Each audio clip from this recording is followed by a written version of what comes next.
Today, Indonesia is probably best known throughout the world for one place, Bali, an exotic and romantic vacation destination. Many people see Bali as a microcosm of Indonesia, but what about the rest of the country? How did that one island and the rest of Indonesia get together? Where did the history of Indonesia, and its neighbor Malaysia, come to be what they are now? Indonesia can trace its first signs of modern human life back to approximately 40,000 years ago. Although there is archaeological evidence that 40,000 years may be an underestimation and other ancestors of today's humans may have lived in the region. The earliest reliable evidence of a sophisticated civilization dates back as far as 1.9 million years. Indonesia dates back to only about 400 years ago, with the discovery of Indian trade goods,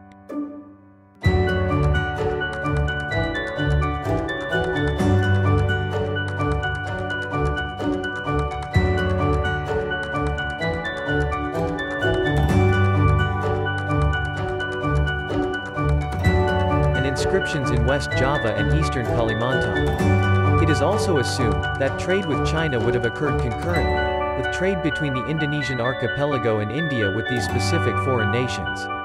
Would have also brought the religions of Buddhism and Hinduism to the islands, beginning or contributing to the region's outside influence in the 7th century.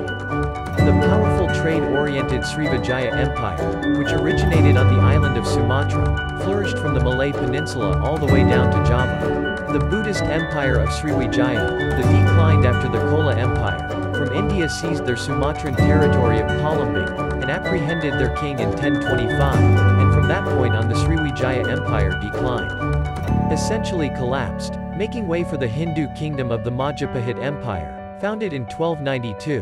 The Majapahit Empire rose to dominate the modern-day Indonesian region, throughout the 13th and 14th centuries, prospering through trade as the three Sriwijaya empires had done before them. Still just as their predecessors, the Majapahit Empire hit a wall and began a rapid downfall. Theirs came after the death of one of their leaders.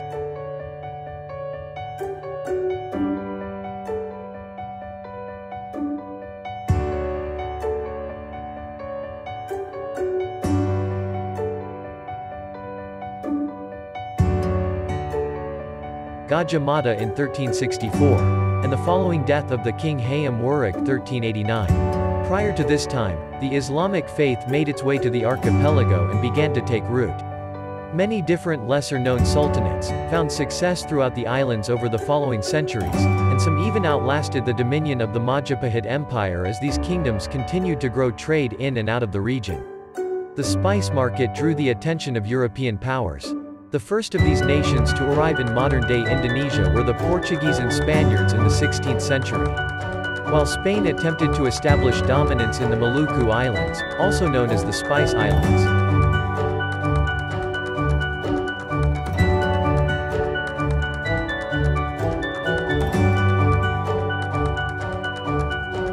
Their authority in any part of the Indonesian archipelago was short-lived due to the efforts of Portugal and later the Dutch and British to contest it.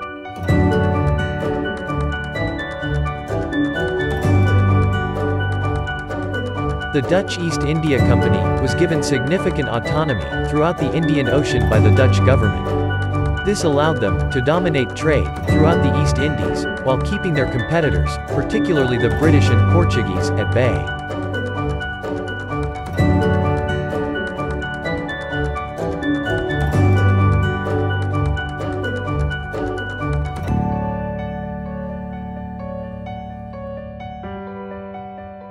While the company's original goal was to maintain commercial authority and prosperity.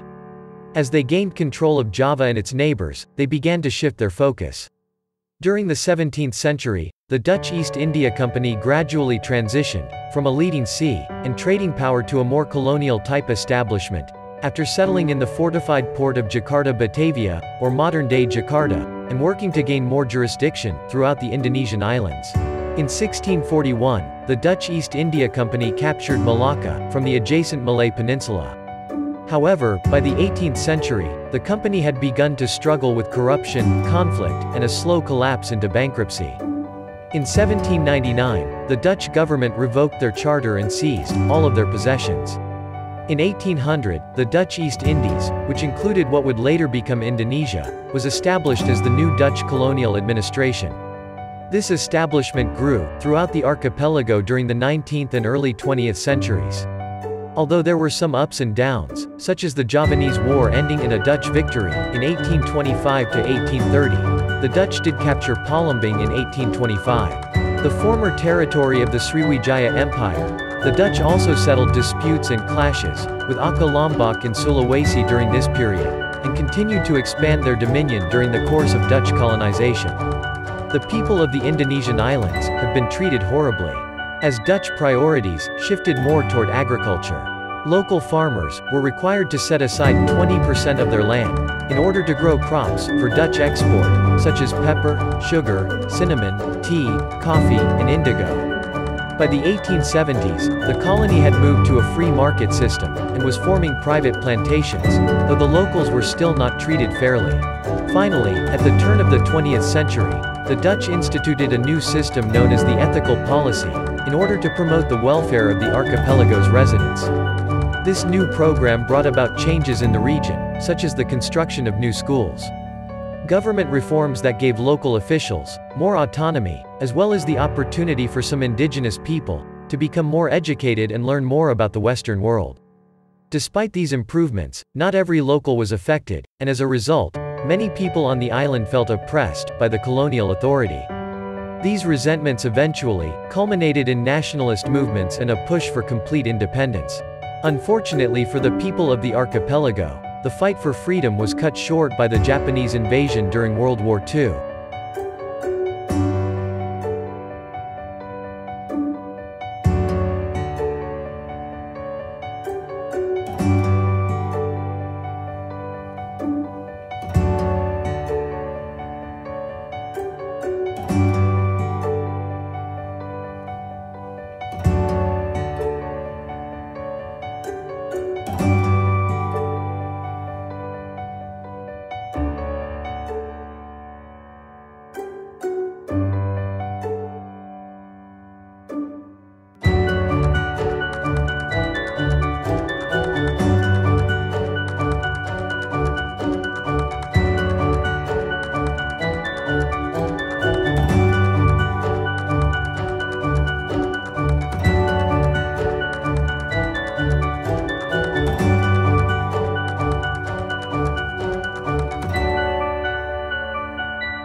At first, the locals were not completely dissatisfied with what they saw as liberation from their Dutch oppressors. However, when the Japanese occupation of the region began, they were quick to gain favor from the Indonesians by employing natives in administrative positions.